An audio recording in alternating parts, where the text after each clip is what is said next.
Hey, I'm going live again. I just wanted to talk real quick about how effective a toddler can really be against an adult. In a video that I did on a laptop that I'm going to upload, I was talking about how you can get form applications on a budget. And if you're looking for applications for your forms, you need to remember that a lot of times the stuff that you see in security camera footage or the self defense things are pretty much going to be stuff a female can use against a male.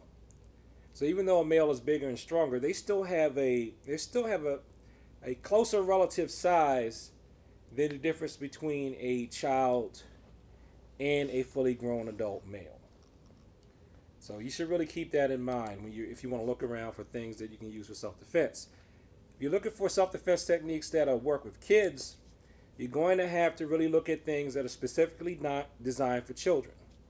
And from a Kyusho Jitsu standpoint, if you want to use any pressure points or weak points or vital points, I would say to use stuff that's on the inside of the leg, maybe groin, and stuff that the child can reach.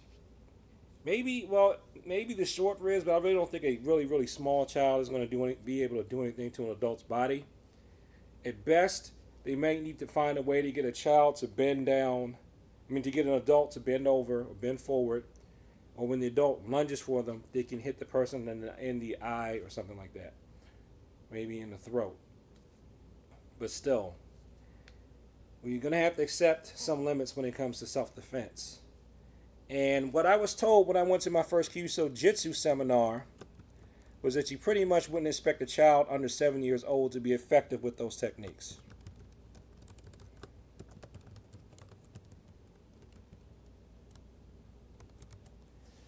Which seems reasonable because somebody any younger than that, they can't generate enough force to really be effective.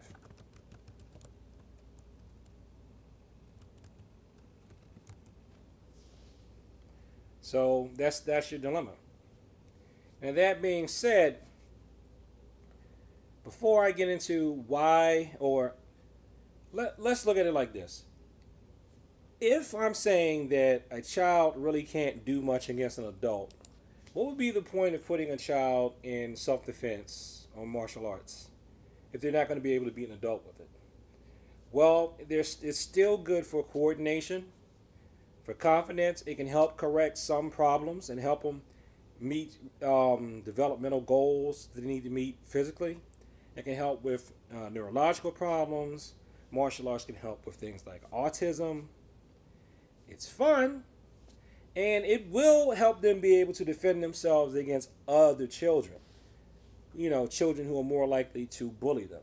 When it comes to adults, you're definitely going to have to start teaching them things like awareness, safety, and look at some of the programs that are out there that teach child safety.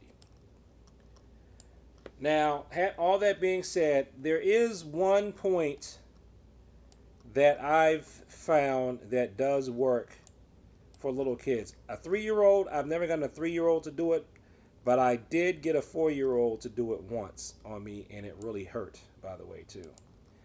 I don't know what the Kyusho Jitsu application is, because I think I picked it up from Taekwondo. I just call it the button.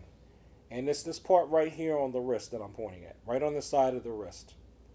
Okay, well, you can see on me I have veins. I have veiny hands.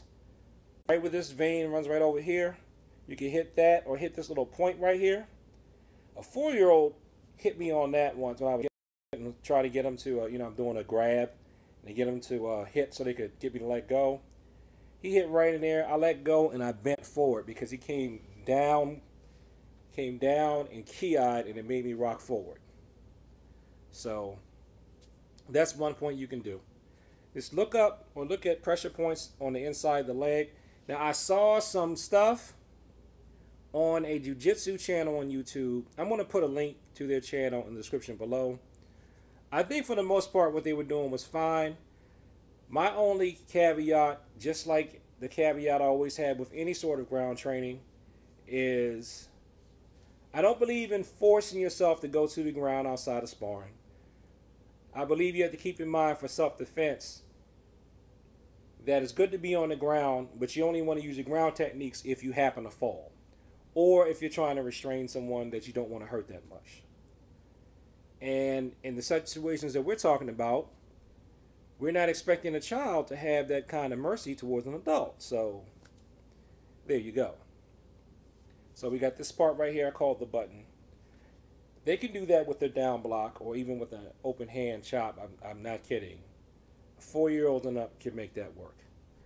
What else can they do? You can get children to grab fingers and bend them back.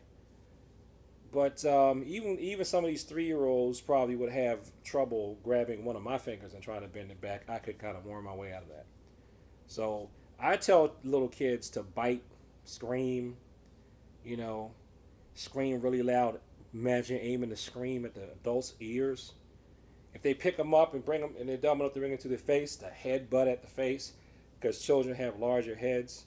Headbutt at the nose, the cheekbone here, or in the hollow part of the face there, or scratch at the eyes if they're being picked up. Somebody's trying to take them from the front. So that's the truth about toddler self-defense as I see it. And again, I'm gonna put a link to, I think they're called Hosen Jiu-Jitsu. I'm gonna put a link to their stuff. Take a look at some of their stuff.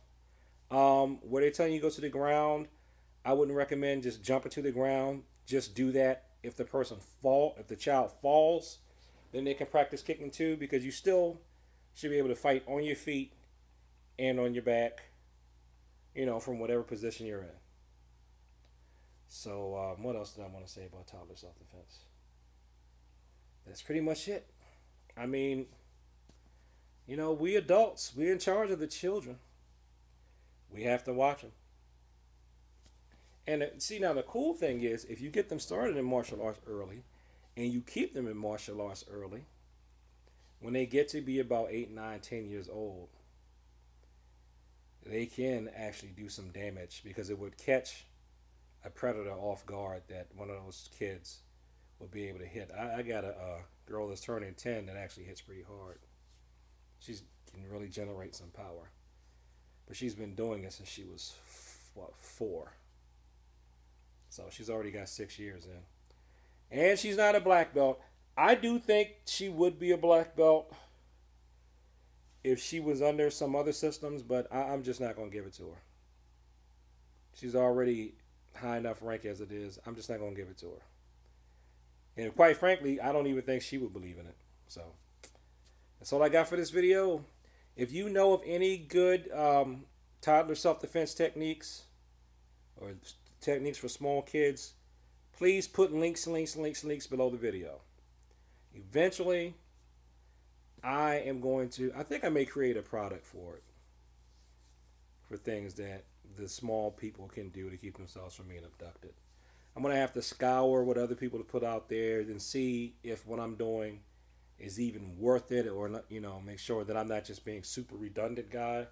There's no point in putting it out, because right now the only thing besides the button and the common sense of staying on your feet, attacking these knee points on 4 parts of the knee, can't really think of too much else that a child can do, or that I've seen a child do against an adult that's not already out there somewhere. It's, the hug the leg stuff and that type of thing, and just sinking and being difficult, falling on your back like that. Or, what some people call toddlering. When a kid falls out, I don't want to go. Toddlering and screaming. So, Cecil Washington, Cecil Taekwondo, signing out. Peace.